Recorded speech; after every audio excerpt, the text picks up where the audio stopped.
Adesso te la dico io la storia del casatiello. Il casatiello è un piatto di recupero che si fa con gli avanzi che ci sono in frigorifero del periodo di Pasqua, primavera, così. È una ricetta, bella torta salata che si mette in mezzo al tavolo, ma dentro ci va un po' quello che volete. Adesso vi faccio vedere la ricetta originale, un paio di varianti, però poi metteteci dentro quello che volete. 600 g di farina, bisogna fare l'impasto. Io utilizzo la farina 1, sapete che uso le semi integrali, però la ricetta prevede una farina raffinata, leggera, soffice, quindi la 00. Usate quella che preferite. 400 ml o grammi di acqua tiepida, mezza bustina di lievito secco oppure mezzo cubetto di lievito fresco, quello che preferite. Chi vuole usare il lievito madre può usarne 200 grammi. Ovviamente la lievitazione sarà un po' più lunga. Ci metto 40 g di olio extravergine di oliva, però la ricetta originale prevede l'utilizzo della sugna, lo strutto a sugna, ho detto bene in napoletano, a sugna. Fate voi, io non la metto perché non la mangia nessuno a casa mia, però se volete fare 20 di olio e 20 di sugna, fate voi. Un cucchiaino di pepe nero macinato un po' grosso, Il pepe ci va nell'impasto, ci va anche dentro, ci va dappertutto. Beh, se vi piace, un pochino però mettetelo. 10 g di sale. Gabriele, sei matto, hai messo il sale in mezzo al lievito, muore. Ma no, state tranquilli, non muore. Impastiamo per 7-8 minuti, si può fare anche a mano, tranquillamente. Ecco qua, quando l'impasto è liscio, poi vedete voi, dipende un po' dalla farina, magari serve metterne un cucchiaio di più, un cucchiaio di meno, comunque quando è così bello elastico, morbido, non troppo appiccicoso, è pronto. Ripeto, se lo volete fare a mano, fatelo a mano, goccino di olio, gli diamo una girata e l'impasto è pronto. Ma che bello impastino, Beatrice, Beh, vi voglio di fare un bel panino, un bel pagnottone, una bella focaccia.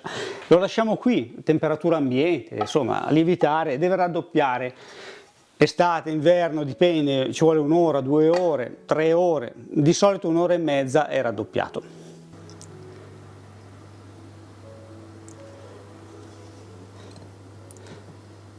Che fai? Sto cercando fuori qualche morto per fare... È venuta qua con la telecamera. Salame napoletano, pecorino, prosciutto cotto. Adesso tiro fuori un po' di roba da fare il casatiello.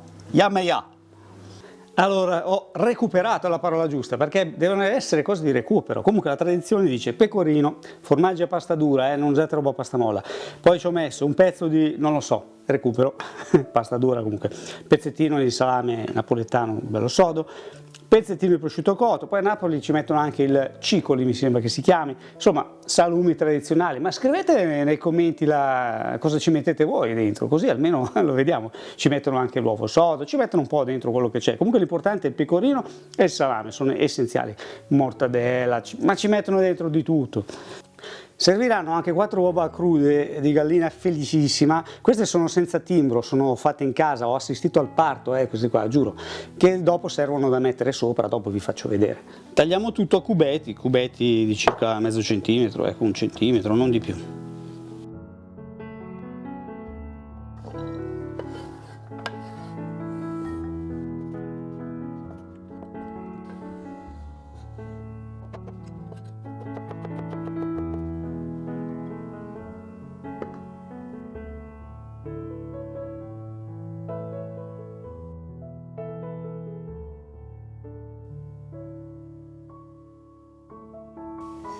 Dopo un paio di ore in un angolino tiepido otterremo questa montagna di impasto lievitato, triplicato praticamente. La rovesciamo sul tavolo, un po' di farina sotto, a parte che non ne serve molta perché è asciutto. Spatolina, tiriamo fuori. Vedete che ha dei puntini, è il pepe e un pochino perché io ho usato anche una farina semi integrale.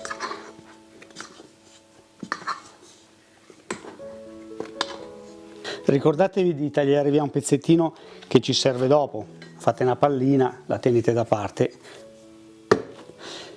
Ora ci sono 2 scuole di pensiero, c'è chi mette dentro tutto e impasta, c'è chi invece allarga la pasta e arrotola. Io preferisco mettere dentro tutto perché arrotolata dopo lascia dentro dei buchi, magari non lievita bene, invece metto dentro tutto lo stesso alla fine ed è anche molto più comodo. Quindi prendo, largo un pochino, metto dentro tutti i miei ritaglietti, formaggio, salame e ce lo impasto.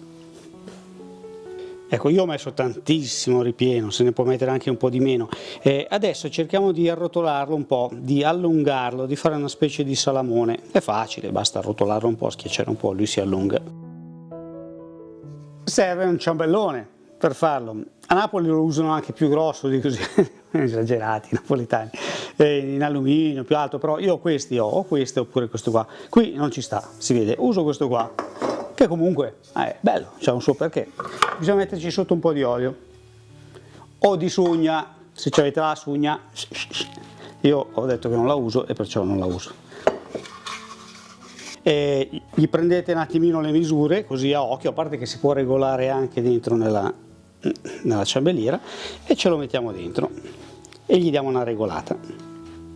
Ecco, gli diamo un po' una sistemata, distribuiamo bene il pane. Questo diventerà molto pieno. Adesso dobbiamo fare il buco per le uova. Facciamo un po' di posto per le uova. Ecco, le accomodiamo. 4, 5, 3, oppure se non le volete mettere non gliene mettete, però la tradizione per delle uova, perché i bambini devono fare la gara dopo a chi mangerà l'ovetto. L'uovo ovviamente io l'ho lavato, perché insomma, vi ricordate il pezzettino di pasta? Ma che morbido, quello di prima? Ecco, tagliamo 8 striscioline, perché dobbiamo fare le crocette sulle uova, perché guai se non ci sono le crocette sulle uova.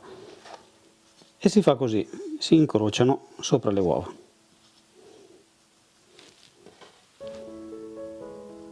Devo dire la verità, non lo so il significato di questo gesto. Se qualcuno conosce il significato di questo gesto, me lo scriva nei commenti, grazie, così lo leggiamo tutti. Dobbiamo lasciarlo lievitare un pochino, finché non si riempie un pochino la teglia, circa un'oretta. Passata un'ora circa, un casatellone è diventato. Allora, ovetto, sbattere un ovetto, spennellatelo con l'uovo. Se non volete farlo con l'uovo, fatelo col latte, basta che lo spennellate con qualcosa, non con l'olio, perché sennò dopo vi fa la crosta troppo croccante. Io ci metterei i semini di sesamo bianco che ho comprato ieri, però. Allora, forno già caldo, preriscaldato, 170 gradi, 70 minuti. Io metto dentro questo e me ne vado a fare un giro con zampa. Ciao a tutti. Magia, sembra uscito da una fiaba, ma che roba, Ecco, questo qui va tagliato insomma a freddo, il giorno dopo è ancora meglio, bisogna avere un po' di pazienza e farlo raffreddare. Io devo essere un po' napoletano dentro, perché ma che meraviglia, ma sembra che l'ha fatto uno di Napoli, Napoli centro. Sai che figurone in mezzo al tavolo quel coso qua, Beh, però mangiamolo subito noi, dai. Che morbidezza, ma che roba, un profumo incredibile. Casatiello napoletano fatto con la farina di tipo 1. Amici napoletani, adottatemi.